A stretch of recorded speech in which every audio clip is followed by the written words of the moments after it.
So everyone's talking about it, there's a brand new 4x4 on the way, but what exactly will be in store for us when we get our grubby hands on the new Ineos Grenadier?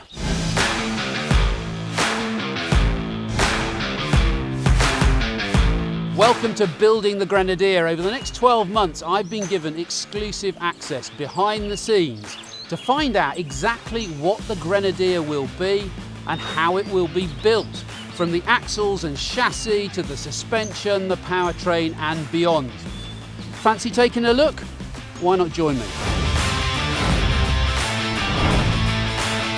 Ineos say they're building the Grenadier using a classic 4x4 blueprint. So for them, there was only one type of chassis to choose. A ladder frame is the only way to build a proper off-road vehicle 4x4. Ladder frames have been the basis for some of the most iconic off-roaders for over 70 years, starting with the Willys Jeep. So you could ask, why would Ineos use anything else? We are not using a monocoque because we are not building an SUV.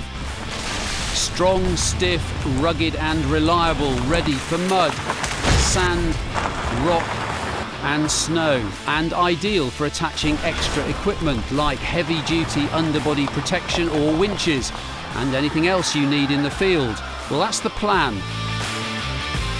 Ineos is creating the ladder frame in partnership with a highly experienced vehicle manufacturing company that has a proven pedigree of making ladder frames that can tackle the toughest environments.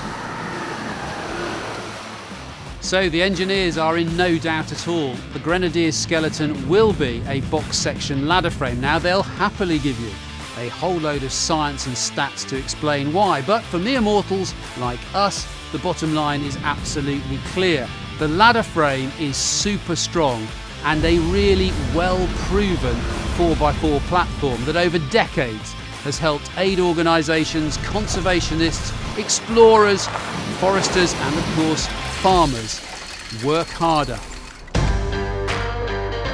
For a 4x4 to get the job done, no matter how punishing the conditions, the Grenadier engineers feel that beam axles front and rear are essential.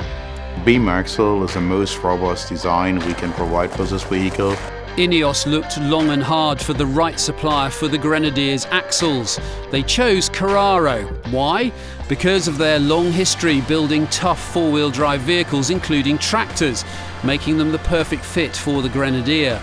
As you can imagine, there's been a whole lot of debate about whether the Grenadier should have independent suspension or beam axles. Now, both setups, of course, have their pros and cons, but on balance, the engineers have decided that beam axles are going to be more robust, less vulnerable to damage, and ultimately much more likely to keep you going when the going gets tough.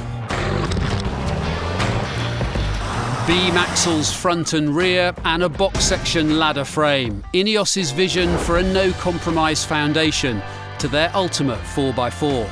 So the ambition is clear. They're starting with a blank sheet of paper. The Grenadier is being designed and built from the ground up. Every component chosen by engineers at the top of their game, and that's got to be very good news. Join me next time when I'll be trying to find out more about the suspension setup.